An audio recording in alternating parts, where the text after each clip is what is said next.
From Creamer Media in Johannesburg, this is the Real Economy Report. The 1.7 billion rand, 143,000 square metre Phase 1 of Sandton City's redevelopment project is on track for the official opening on November 10. The Sandton City redevelopment is being undertaken by Liberty Properties on behalf of owners Liberty Group and Perito.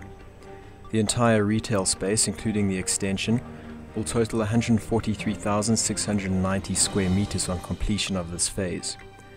This will take the complex, which includes the hotel and office component, to 215,000 square meters. Sandton City's landmark expansion is being capped by an environment-friendly climate envelope roof.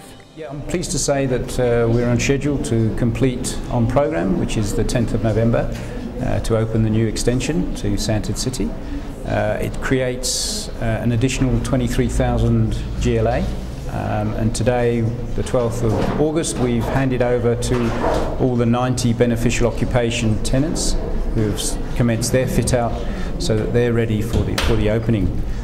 In terms of challenges and constraints, we had obviously working around and next to a live operational centre has required careful planning from a safety point of view, and obviously to manage and make sure that all the existing tenants can trade and are not affected by the works.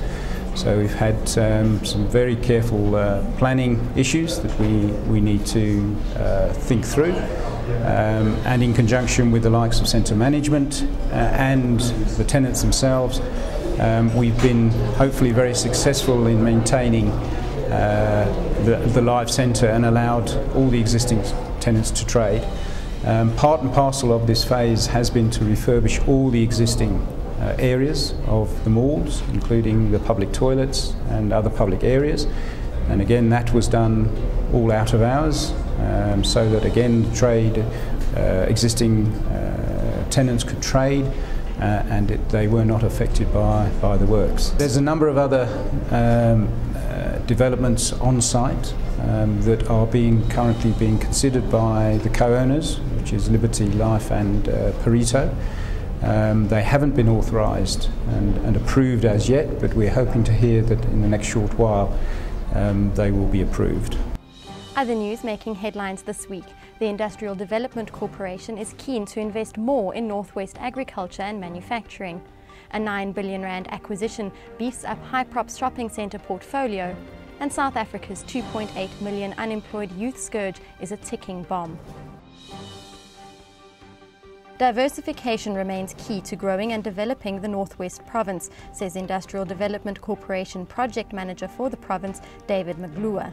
Our whole strategy is aligned to the new growth path as well as the industrial policy action plan, and that is the document that really guides our strategy. And obviously at the bottom line, it's job creation. So we're looking at projects, funding projects that has got a high potential of creating jobs. Now, what I meant by diversification is we need to look at the other key sectors of the province. That is tourism, agriculture and manufacturing. How can we ensure that those sectors don't lag behind the mining sector? JSE-listed Highprop Investments says that its 9 billion rand acquisition of unlisted property fund Atfund Retail will create the largest listed shopping centre fund in South Africa. I'm very excited about it. It's the biggest transaction that Highprop has ever done in its history. It will sort of double the portfolio and the fund in size, which we're very excited about. We're getting some quality shopping centres into our portfolio, and the transaction will be effective from the 1st of September 2011. The 2.8 million young South Africans between the ages of 18 and 24 that are currently unemployed and also not registered with an educational institution represent a ticking bomb that needs to be addressed with urgency, says Deputy President Kgaleme Motlanthe. We have close to 2.8 million young people between the ages of 18 and 24 that are unemployed and not in any institution of learning. Unskilled and caught up in depressed social conditions, this important social segment needs to be pulled back into the economic productivity as soon as possible. That's Creamer Media's Real Economy Report. Join us again next week for more news and insight into South Africa's real economy.